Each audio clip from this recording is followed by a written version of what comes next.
Spill bang, obat pembasmi kupu-kupu kecil pada sayuran di musim panas. Jadi kalau kupu-kupu putih kecil itu yang itu dikenal dengan istilah kutu kebul ya. Baik itu di tanaman cabai, tanaman sayur-sayuran itu biasanya di balik-balik daunnya itu banyak kayak semacam kupu-kupu putih kecil.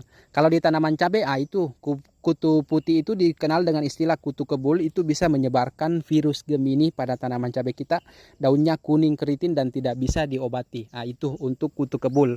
Dan itu bisa menyerang berbagai macam jenis tanaman ya. Tanaman sayur-sayuran misalkan kacang panjang juga terkena, tanaman tomat, tanaman sayur-sayuran lain, tanaman terong itu juga rentang ya.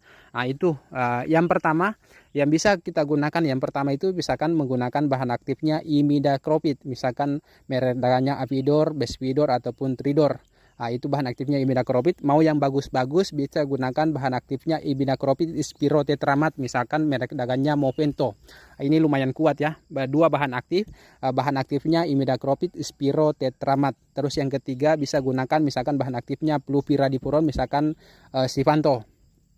Kalau misalkan untuk pencegahan cukup gunakan satu. Tapi kalau misalkan tanaman kita sudah banyak kutu kebulnya, itu bisa gunakan misalkan Avidor dirolin dengan Movento ataupun Movento dirolin dengan Sifanto. Itu kalau misalkan untuk dosisnya ya bisa dilihat di kemasan. Kalau misalkan menggunakan Movento ini bisa dilihat di kemasan bagian dalamnya kan.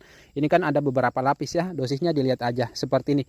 Ini juga Movento ya, harganya terjangkau dan recommended kita gunakan untuk mengatasi hama kutu kebul secara khusus dan hama kutu-kutuan secara umum, dan bisa juga digunakan pada berbagai macam jenis tanaman seperti ini ya.